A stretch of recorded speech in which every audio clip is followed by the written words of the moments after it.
오늘부터 우리는 사도행전 9장의 말씀을 함께 살펴보려고 합니다. 예루살렘 가운데 충만하게 증거되어진 복음은 교회의 흩어짐으로 인해서 예루살렘을 떠나 유대와 사마리아 지역까지 그 복음이 전파가 되어지게 됩니다. 우리는 지난 시간까지 이 전도자 빌립이 사마리아 지역에서 얼마나 복음을 잘 증거했고 또한 그러한 복음의 열매들이 얼마나 많이 이렇게 맺혔는가에 대한 내용들을 함께 살펴봤습니다. 오늘부터 이제 사도행전 9장부터는요, 이제 새로운 이야기가 또 시작이 됩니다. 바로 9장의 주인공인 이 사도 바울에 대한 이야기가 이제 펼쳐지게 되는데요. 이방인의 사도였던 이 바울을 통해서 하나님의 복음이 또 얼마나 또 넓게, 얼마나 아름답게 펼쳐지는지 우리가 함께 살펴보려고 합니다. 특별히 오늘 이 사도행전 9장은요, 이 사도 바울이 예수님을 처음 만난 바울이 사울이었을 때 예수님을 만나는 그러한 사건을 이제 다루고 있습니다. 그리고 오늘 특별히 내용은 사울이 주님을 만나서 회심을 하는 그러한 장면을 다루고 있는데요. 오늘도 우리가 함께 말씀을 살펴보면서 우리에게 주시는 아버지의 그 마음과 뜻을 함께 나누는 그러한 시간을 가지도록 하겠습니다. 첫 번째 내용은요, 다메섹으로 가는 바울이라는 그러한 내용을 함께 살펴보려고 합니다. 기독교인들에 대한 분노와 혈기가 가득했던 이 바울, 사울은요, 사도행전 9장 2절에서 다메섹이라는 그러한 도시로 가서 기독교인들을 잡아오려는 그러한 계획을 세우게 됩니다. 이 다메섹은 사도 바울의 회심에 대한 여러 가지 이야기를 담고 있는 귀한 도시인데요.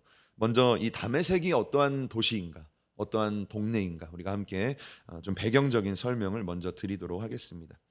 다메섹은 현재 시리아라는 나라, 시리아 난민들 우리가 잘 알고 있지 않습니까? 그 시리아, 제가 이제 지도로 보여지는 큰 지역이 시리아라는 굉장히 큰 땅입니다. 이 다메섹이라는 도시는요, 시리아의 수도입니다. 현재 시리아의 수도인 다마스커스라는 도시를 말하는 게 이 다메섹인데요. 다마스커스를 히브리어로 이야기하면 이제 다메섹이라는 거죠. 이 다메섹이라는 뜻은요, 활발하다라는 그러한 의미가 담겨져 있습니다. 그러니까 활발하다. 이 도시는 어떠한 의미가 있는가? 활발한 도시. 그리고 아주 번성한 도시로 유명한 땅입니다. 다메섹은 중동 지역에서 가장 오래된 도시 중에 하나가 이 다메섹이라는 도시인데요.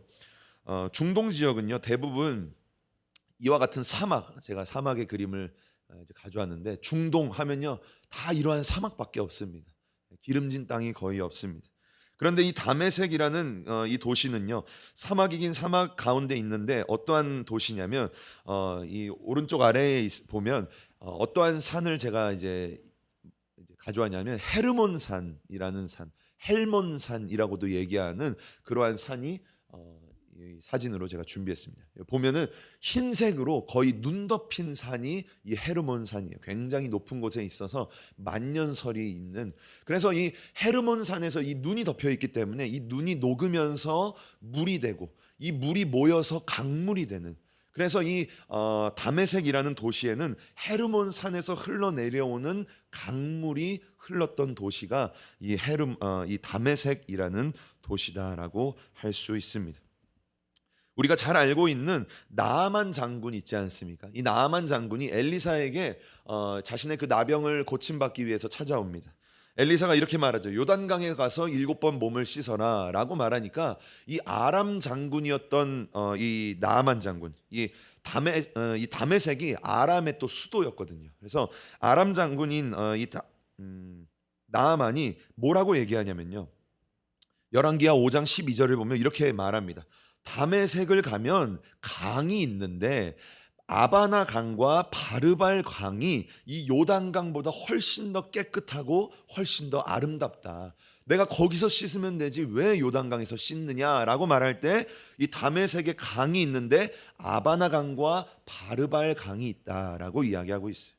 그래서 이 두 큰 강 때문에 이 다메섹이라는 도시는 굉장히 비옥하고, 다른 동네는 다 사막인데 이 다메섹은 굉장히 이렇게 막 곡식도 막 자라고 아주 풍요로운 그러한 땅이다라고 할 수가 있습니다.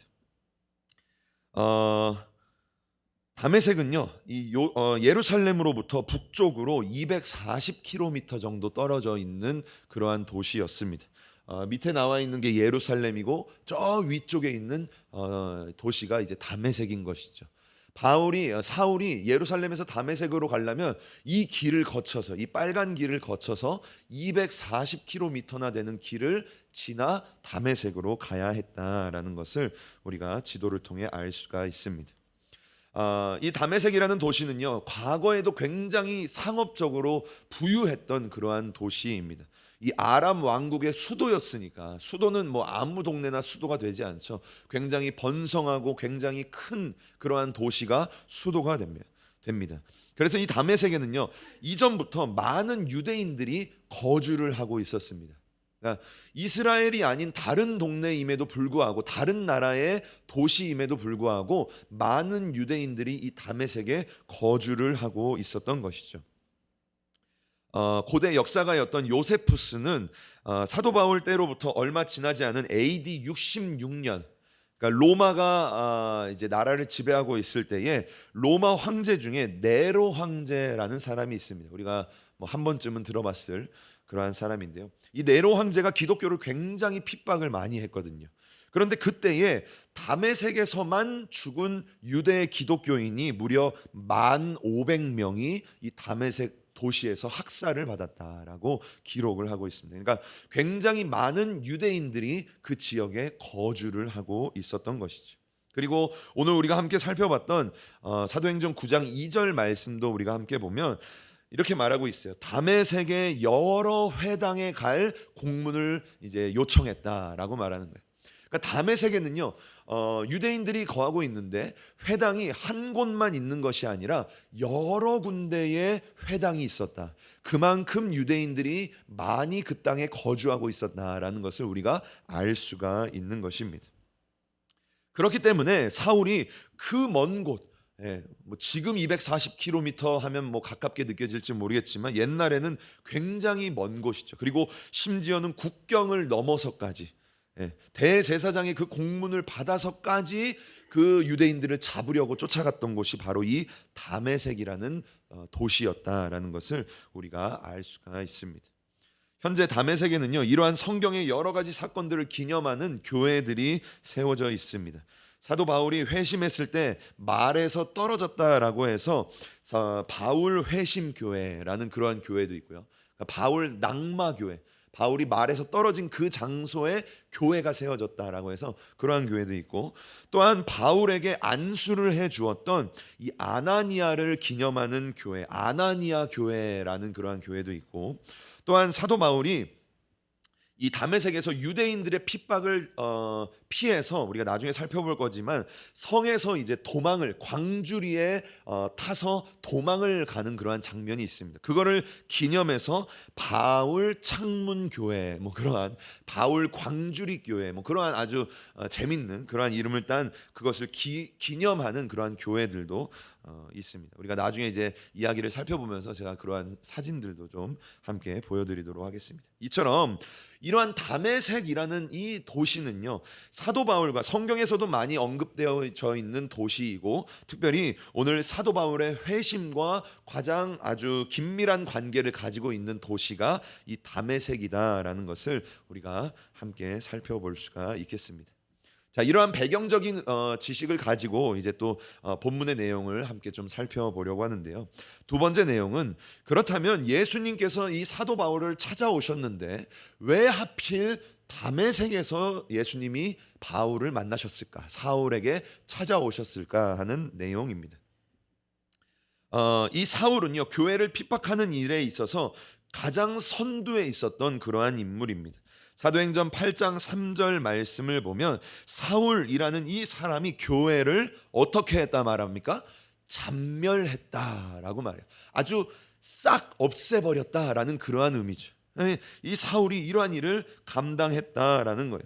그 당시 예루살렘에는 제가 여러 번 말씀드렸지만 몇만 명이나 되는 엄청난 수의 기독교인 유대인들이 그 예루살렘에 있었다라는 거예요. 그런데 얼마나 이 사울을 필두로 한 유대인들의 핍박이 심했는지 12명의 사도를 빼고 모든 유대인들이 다 예루살렘을 떠나는, 정말로 말 그대로 사울이 교회를 잔멸하게 되는 그러한 역사가 일어나게 되었다라는 것이, 교회를 잔멸하고 모든 그리스도인들을 예루살렘에서 쫓아내는 데에는요, 뭐 하루 이틀로 되지 않았을 것입니다. 아마 꽤 오랜 기간 이 사울이 유대인 기독교인들을 잡고 또한 그들을 죽이고 핍박하고 그들을 저주하고 그들을 배교시키는 이러한 여러 가지 일들을 아주 오랜 기간 동안 사울이 감당했을 것이다 라고 우리가 생각해 볼 수가 있는 것이죠. 그런데 사울이 이처럼 오랜 기간 동안 예수님을 핍박하고 예수 믿는 사람들을 핍박하는데 예수님은요 단 한 번도 이 사울에게 나타나지 않았다라는 거예요. 왜 그랬을까요? 어차피 이 사울이라는 사람이 선택받은 사람이라면 하루빨리 부르셔서, 그렇죠? 하루빨리 사용을 하시고 이방인의 사로로 세우시고 훈련하시고 연단하시고 하면 좋을 텐데, 왜 하나님은 이 사도 바울, 이 사울을 가만 놔두셨냐라는 것이죠.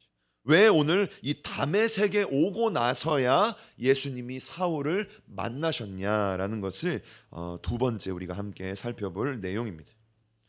왜 그랬을까요? 우리가 한번 생각해 볼까요? 왜 하필 다메섹에서 예수님이 나타나셨을까요? 라는 것이죠. 사울은 다메섹에 올 때요 굉장히 기세등등했습니다. 세상 말로 아주 잘 나갔습니다. 아주 최고였습니다. 유대인들 중에서도 바리새인 중에서도 아주 손꼽히는 사람. 야, 이 사울 하면 모르는 사람이 없을 정도로 유대인들 중에 잘 나가는 사람이었다라는 거죠. 사울은요 예루살렘에 있는 모든 그리스도인들을 다 쫓아냈어요. 누구도 하지 못했던 그 일, 대제사장들과 공회원들도 야 저것들을 어떻게 하지? 막 머리는 썩혔지만 쫓아내지는 못했어요. 그런데 누가 다 쫓아냈습니까? 이 사울, 이 바울이 모든 유대인들, 기독교인들을 다 쫓아낸 거예요. 그리고 이제는 외국에 있는 그리스도인들까지 쫓아가서 그들을 다 잡아 가두려는 그러한 마음이 있었다라는 거죠. 아주 기세등등하고, 그렇죠? 우리가 그 사도 바울의 그 사울의 모습을 생각해 볼 수 있지 않습니까? 아주 최고로 잘 나가는 그러한 인물이었다라는 거예요.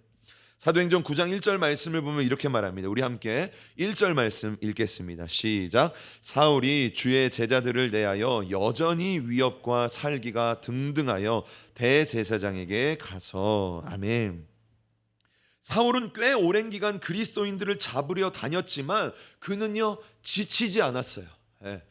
막 몇 개월 동안 그렇게 막 쫓아다니고 막 잡아 가두고 막 때리고 뭐 질질 끌어오고 이러한 일을 감당하면 지치지 않겠습니까? 그런데 오늘 이 9장 1절 말씀을 보면요 여전히 위협과 살기가 등등했다, 기세등등했다라고 이야기를 하고 있는 거죠.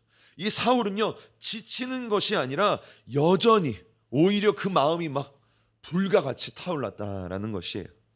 여기서 말하는 살기라는 헬라어의 원뜻을 보면요 살인, 살해라는 그러한 뜻이 담겨져 있습니다. 신약에서 이것이 8번 사용되었는데 오늘 본문에서만 살기라고만 나오고 나머지는 다 살인하다라고 사용이 되고 있어요. 그러면 이 사울의 지금 마음이 어떤 겁니까? 유대인들을 향해 지금 내가 만나기만 하면 죽여버리겠다, 그죠? 그 위협과 살인의 기운이 막 지금 이 사울을 보기만 해도 막 그러한 아우라가 범접할 수 없는 그러한 기운이 있었다라는 거예요. 그리스도인들을 다 죽이려는 그러한 마음이 그 안에 넘쳐났다라는 것이에요. 그리고 또한 9장 1절에 나오는 등등하다라고 말하는 단어가 있어요. 등등하다, 이게 무슨 뜻일까요? 등등하다라는 헬라어를 보면요 이러한 뜻이 있습니다. 숨을 거칠게 쉬다라는 그러한 의미가 있어요. 우리 성도님들 한번 볼까요? 우리 성도님들은 어떨 때 숨을 거칠게 쉽니까? 어떨 때 그럽니까? 남편과 싸울 때, 그죠? 내 자녀와는 잘 그러지 않아요. 내 남편과 내 아내와 싸울 때 어떻게 됩니까? 내 호흡이 거칠게 되는 거예요. 막 우리가 씩씩거리다라는 그러한 표현 쓰지 않습니까? 그런 거예요. 예.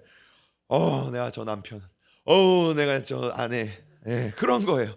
사도 바울이 오늘 등등하다라는 표현이 뭐냐면요, 이 그리스도인들을 향한 분노와 살인의 기운이 얼마나 그 마음 가운데 성령 충만이 아니라 그러한 살인 충만했는지, 막 사울이 그리스도인들만 생각하면요, 막 씩씩거리면서 거친 호흡을 내쉬면서 그들을 잡으러 돌아다녔다라는 것을 성경이 우리에게 이야기를 하고 있는 것입니다. 그렇게 사울은요, 오늘 분이 가득한 상태 또는 아주 잘 나가는 상태였다라는 것을 우리가 알 수가 있습니다. 그리고 사도행전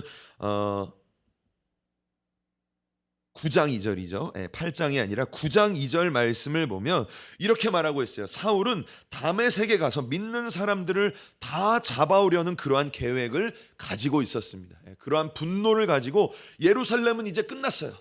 이제 더 나아가서 아주 끝에서 끝인 그 다메섹까지 가서 내가 모든 그리스도인들을 잡아오겠다라는 그러한 계획을 가지고 대제사장의 공문을 얻어서 그곳까지 이제 나아가고 있는 것이죠.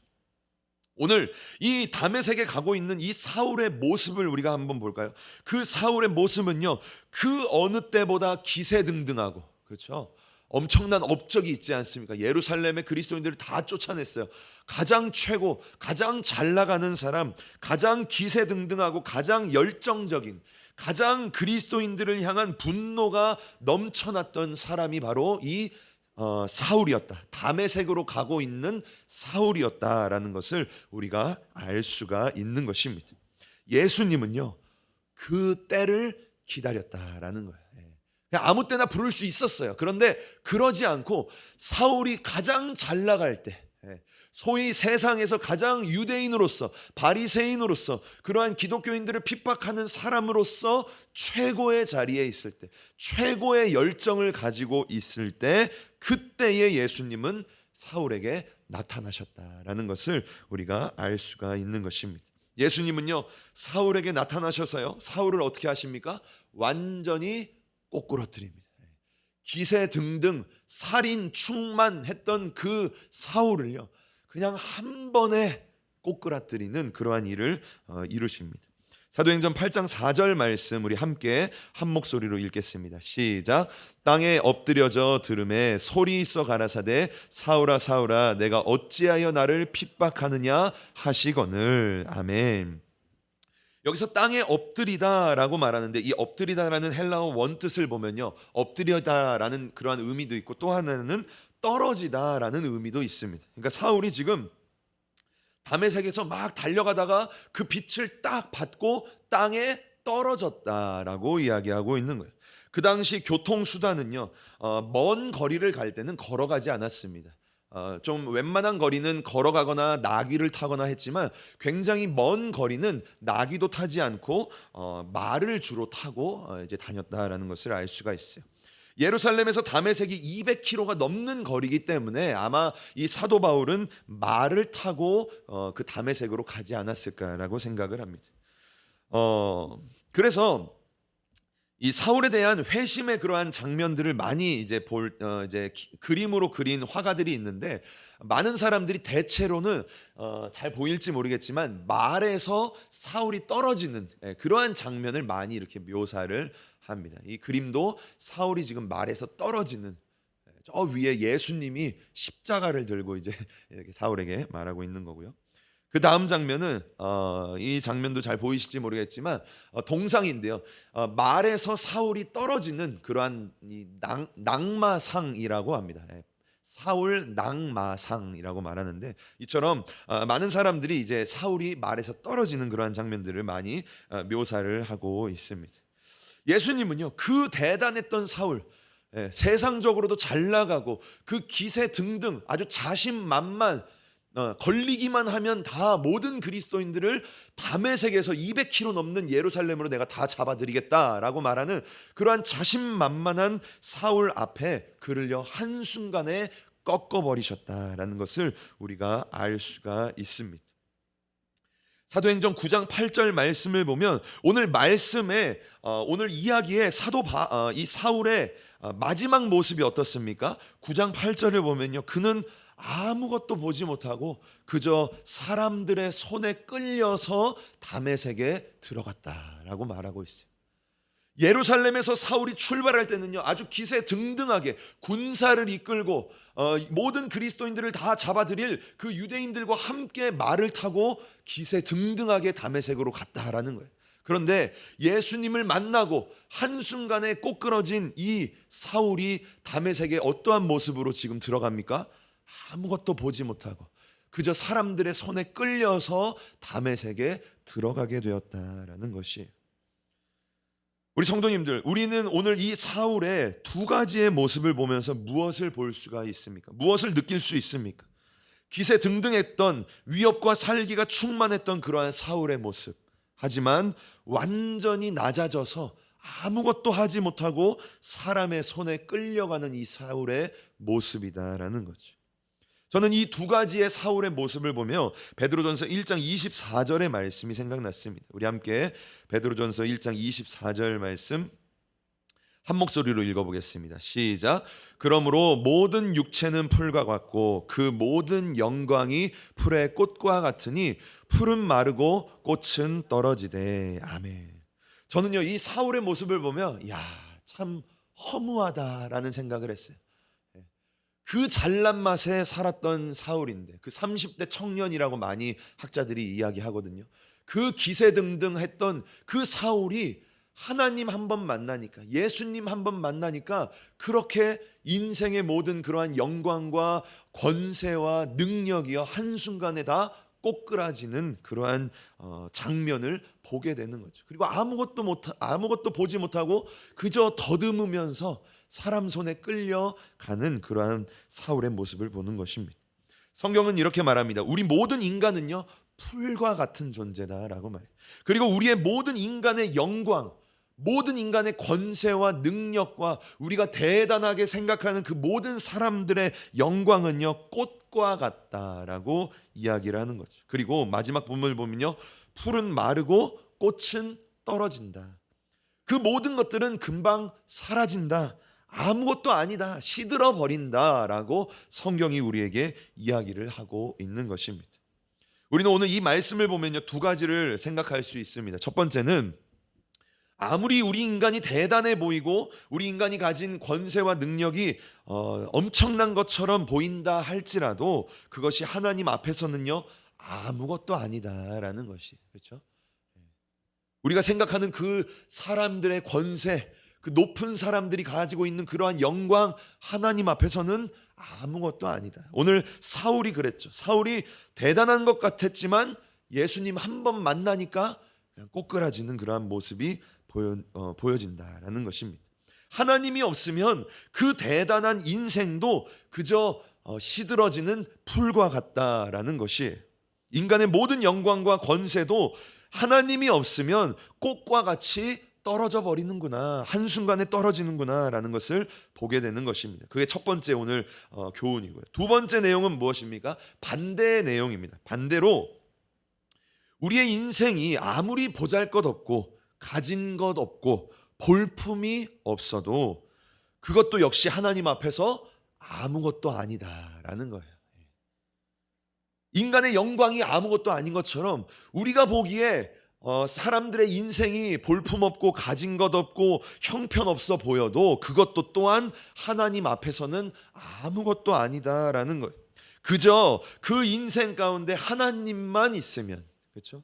그 인생 가운데 하나님만 있으면 아무리 볼품없는 인생도, 가진 것 없고 보잘것없는 질그릇과 같은 인생도 하나님만 있으면 존귀할 수 있구나, 하나님만 있으면 영광스러울 수 있구나, 영원할 수 있구나라는 것을 우리가 생각해 보게 된다라는 것입니다. 우리 인생의 어떠함은 나의 삶이 어떠함이 아니라, 나의 환경의 어떠함이 아니라 우리의 인생 가운데 하나님이 있느냐 없느냐에 따라서 우리의 인생이 갈라지게 된다, 평가되게 된다라는 것입니다. 우리 인생의 영광이 좌지우지 된다라는 것이죠. 오늘 사울의 인생은요 하나님이 없었습니다. 예수님이 없었습니다. 그래서 그 대단했던 사울의 권세와 능력은요, 한순간에 사라져 버렸습니다. 사울은 아무것도 할 수 없었고요, 그저 허무한 인생이 되어 버렸다라는 것이죠. 어떻습니까? 우리의 인생은 어떻습니까? 저와 우리 성도님들의 인생은 어떻습니까? 우리의 인생 가운데는요, 하나님이 함께하고 계십니까? 우리의 인생 가운데는요, 예수님이 함께하고 계신가라는 것이죠. 아니면 반대로 우리도 풀의 꽃과 같은 그러한 시들어버리고 사라져버릴 것들을 우리도 쫓고 있는 삶을 살고 있지는 않는가라는 것이죠. 우리는 영원한 것을 붙잡아야 됩니다. 우리는 하나님을 바라보면서 변하지 않는 것을 붙들며 살아야 된다라는 것이죠. 그래야 우리의 말년에, 우리의 마지막 때에 우리의 인생을 바라보면서 후회하는 일이 없게 된다라는 것입니다. 저와 우리 모든 성도님들이 과연 나는 지금 하나님이 내 인생 가운데 함께하고 계신가? 하나님이 예수님이 내 인생 가운데 함께하고 계신가? 아니면 나도 그 사라져버릴 것들을 바라보면서 쫓으면서 살고 있지는 않은가? 우리의 모습을 한번 점검해보는 그러한 시간이 되었으면 좋겠습니다. 자, 세 번째의 모습은요, 이제 예수님을 만난 이 사울이 회심을 하는 장면에 대해서 우리가 함께 살펴보도록 하겠습니다. 사울은 다메섹으로 가고 있는 중에 예수님을 만났습니다. 어떤 사람은 다메섹 그 도시에서 약 한 18km 떨어져 있는 그 다메섹 도상, 다메섹 길에서 예수님을 만났다라고 추정하기도 합니다. 어쨌든 예수님의 그 영광의 빛이 사울에게 비춰지게 되고 그 순간 사울은 눈이 멀게 됩니다. 그리고 사람들의 손에 이끌려 다메섹으로 들어오게 됩니다. 사울은요, 아마 그 사건 이후에 굉장한 충격에 사로잡혔을 거예요. 사울의 머릿속에서는요, 이 한마디가 떠나지 않았을 거예요. 사도행전 9장 5절 말씀인데, 대답하여 주여 누구십니까? 사울이 누구십니까? 라고 물어봤어요. 뭐 알지 못하는 그 사람의 음성이 들리니까 누구세요? 라고 물어본 거예요. 그러니까 이렇게 대답을 하죠. 나는 너가 핍박하는 예수다 라고 말하는 거예요. 저는요, 사울의 머릿속에 이 한마디가 떠나지 않았을 것 같아요. 나는 너가 핍박하는 예수다라는 거죠. 엄청난 충격이죠. 우리가 드라마나 영화를 봐도 가끔씩 그럴 때가 있지 않습니까? 마지막에 반전이 막 일어날 때가 있는 거예요. 굉장히 착한 사람인 줄 알았는데 마지막에 보니까 그 사람이 살인자였던 거예요. 그러면 우리는 굉장히 당황하고 때로는 충격에 사로잡히게 됩니다. 오늘 사울이요, 이러한 충격에 사로잡힌 거예요. 자신이 일평생 믿어왔던 율법과 하나님에 대한 열심, 그렇죠? 그리고 자신이 목숨을 걸고 행해왔던 그 그리스도인들을 핍박하는 그 모든 일들이 지금 어떻게 된 겁니까? 반전으로 자기에게 돌아오게 된 거예요. 뭐 한마디에 나는 너가 핍박하는 예수다. 굉장한 충격과 혼란이 이 사울에게 있었을 것입니다. 그래서 성경을 보면요, 사울이 다메섹에 들어가서 무려 3일 동안 먹지도 못하고 마시지도 않았다라고 성경이 기록하고 있는 거예요. 엄청난 충격과 혼란이 이 사울에게 있었던 것이죠. 그런데 이 사건을요, 다른 관점으로 보면 다메섹에서 일어났던 이 사울의 이 사건은 엄청난 충격의 사건이기도 하지만 반대로 엄청난 은혜의 사건이다라고도 볼 수가 있는 것입니다. 왜 그렇습니까?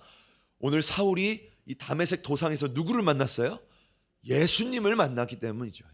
이것은 충격이지만 동시에 은혜였다라는 것이, 예수님을 인격적으로, 예수님을 1대1의 관계로 처음으로 체험하고 경험했던 순간이 바로 이 다메섹의 길 한복판에 있었던 일이다라는 것입니다. 그리고 사울의 인생이 180도로 예수님을 핍박하는 인생에서 예수님을 증거하는 인생으로 바뀌게 되는 시작점이 바로 이 다메섹 도상의 사건인 것이죠. 그래서 오늘 우리가 함께 읽어보는 이 사건은 사도 바울에게는 은혜의 사건이다라는 것이, 자, 어떻습니까? 저는요, 우리 모두에게도 이러한 사건이 있을 것이라 믿습니다. 저와 우리 성도님들에게 이 다메섹 도상에서의 사건은 무엇입니까? 우리 성도님들의 인생에서 다메섹 도상은 어디입니까? 제가 기억력이요 굉장히 안 좋은 편입니다. 예. 그래서 맨날 와이프랑 자녀들한테 막 이렇게 왜 그것도 기억 못하냐고, 예. 저번 주에 있었던 일도 기억 못하고 그렇습니다. 그런데 이처럼 기억력이 안 좋은 저에게도요 잊을 수 없는 사건이 있는 거예요. 저의 인생의 담의색을 저는요 늘 기억하고 있는 것이죠. 내가 처음으로 인격적으로 주님을 만나고 내가 처음으로 그 성령님의 살아계심을 체험하고 경험했던 그 순간, 저는 고등학교 2학년 흰돌산 기도원 우리 김경희 목사님이랑 같이 제가 고등학교일 때 같이 갔었거든요. 예, 저는요 그날의 감격과 눈물과 감사를요 평생 가도 잊을 수 없는 거예요.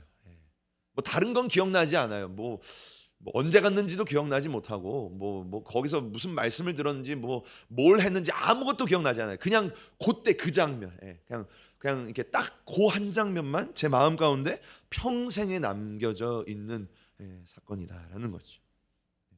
오늘 성경에 나오는 이 담의 세계 사건은요 사도 바울에게 그렇게 감격적인 사건이었다라는 거예요. 아마 그 순간에는 충격이었겠죠. 그런데 시간이 지나고 나면 이 사도 바울에게 그 다메섹 도상에는 그 사건은요 은혜의 사건이었다라는 거예요. 주님을 처음 만난 사건, 성령님을 처음으로 경험하고 하나님의 그 영광의 빛을 처음 경험했던 그 순간이 바로 그 다메섹 도상이다라는 것을 우리가 알 수 있는 것입니다. 어떻습니까? 우리 성도님들은요 언제 주님과의 그 처음 사랑을 경험하셨습니까? 한번 생각해 보시기 바랍니다.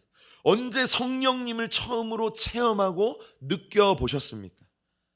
그리고 그때의 그 마음, 그때의 그 사랑, 그때의 그 헌신, 주님을 향한 결단, 주님을 향한 기도, 주님을 향한 서원, 혹시나 뭐 그런 것들, 그것이 여전히 우리의 마음 가운데 남아 있습니까? 오늘 말씀의 마지막은요 이 다메섹에서의 이 사울의 회심, 사울의 회심이잖아요.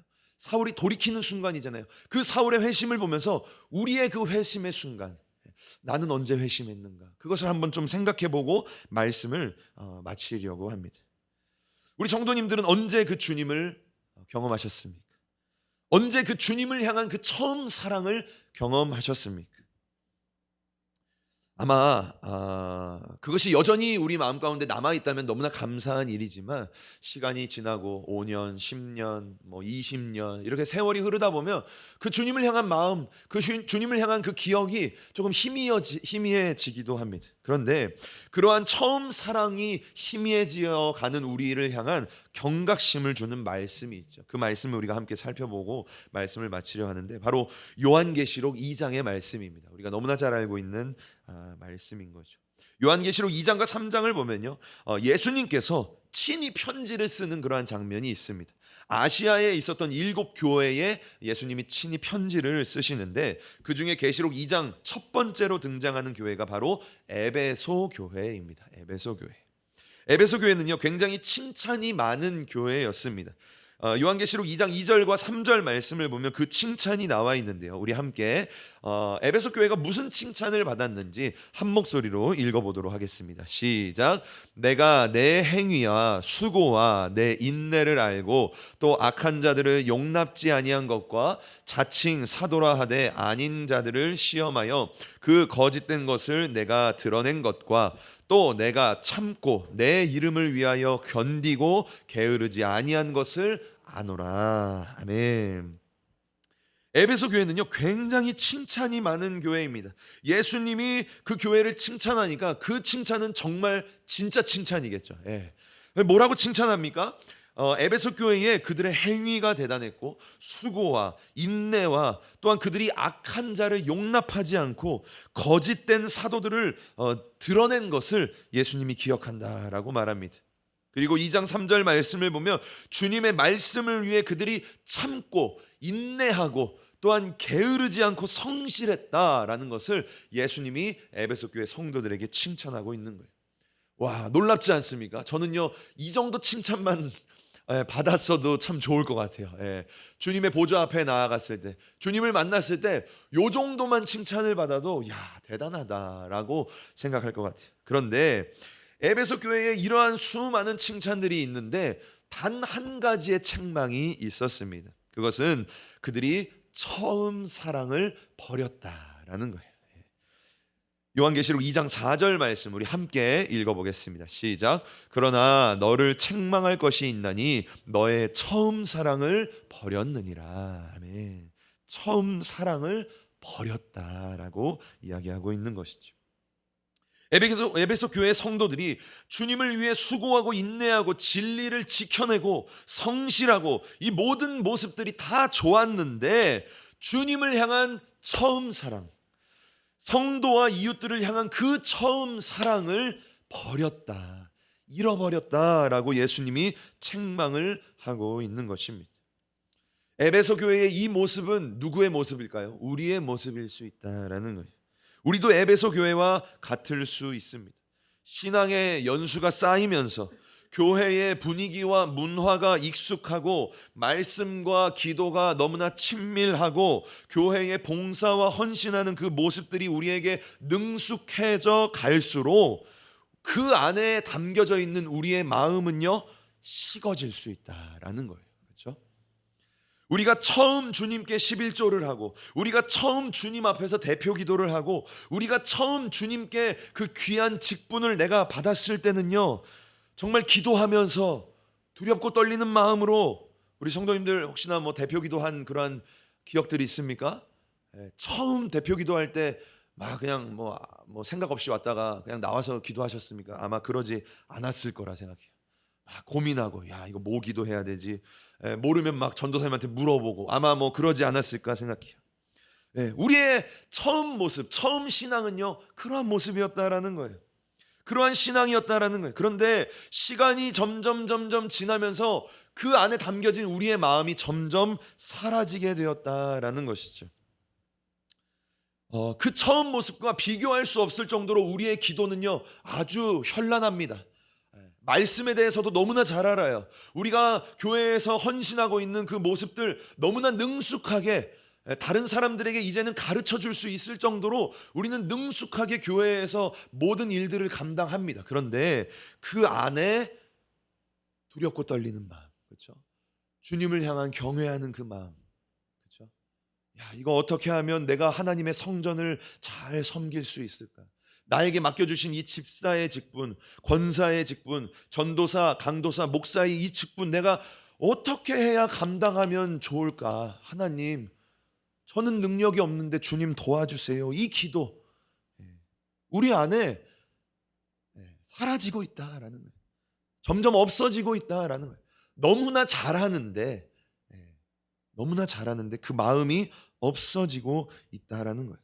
하나님은 오늘 에베소 교회에게 그 모습을 책망하는 거예요. 너무나 수고도 잘하고 인내도 잘하고 진리를 수호하고 말씀을 너무 잘합니다. 하나님에게 기도도 열심히 합니다. 게으르지 않았어요. 그런데 하나님이 그 안에 마음이 없다라는 것을 오늘 우리에게 책망을 하고 있어요. 그렇다면 어떻게 해야 우리가 그 처음 사랑, 처음 마음을 회복할 수 있을까요? 예수님이요 그 방법을 우리에게 친히 가르쳐 줍니다. 예수님이 가르쳐 주신 방법이니까 이거는 진리겠죠. 한번 예수님의 방법 살펴보겠습니다. 요한계시록 2장 5절 말씀 함께 읽어보겠습니다. 시작. 그러므로 어디서 떨어진 것을 생각하고 회개하여 처음 행위를 가지라. 만일 그리하지 아니하고 회개치 아니하면 내가 내게 임하여 내 촛대를 그 자리에서 옮기리라. 아멘. 예수님이 우리에게 말씀하시는 세 가지 솔루션, 처음 사랑, 처음 마음을 회복하는 세 가지 방법, 그것은요 생각하고 회개하고 행동해라 라는 거예요. 다시 한번 생각하고 회개하고 행동해라. 다 함께 해볼까요? 함께 해봅니다. 시작. 생각하고 회개하고 행동해라 라는 것입니다. 자, 첫 번째 뭘 생각해야 됩니까? 내가 왜 이렇게 됐나 생각하라는 거예요. 아주 쉽죠? 내가 지금 왜 이렇게 됐나? 내 마음이 지금 왜 이렇게 식었나? 주님을 향한 이 사명 내가 왜 이렇게 다 잃어버렸나? 그죠? 주님을 향한 이 열심, 주님을 향한 뜨거운 그 기도 왜 내가 다 잃어버렸나? 우리 교회 왜 이렇게 됐나를 먼저 생각하고 고민해라라는 것입니다. 내가 언제부터 내가 어떤 사건 때문에, 내가 어떤 마음 때문에, 내가 어느 순간부터 그 사랑, 그 마음을 잃어버렸는가. 그 때를 한번 기억해 보라는 거예요. 한번 생각해 보라는 거예요.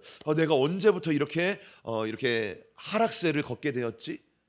무슨 일 때문에, 무슨 사건 때문에 내가 이렇게 되었지? 이걸 한번 고민해 보고 생각해 보라라는 것이 예수님이 먼저 우리에게 말씀을 하고 있다라는 거예요.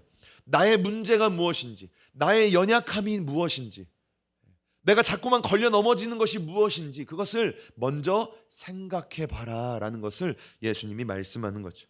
자, 두 번째는 무엇입니까? 내가 왜 이렇게 되었는지를 생각했다면, 이거구나.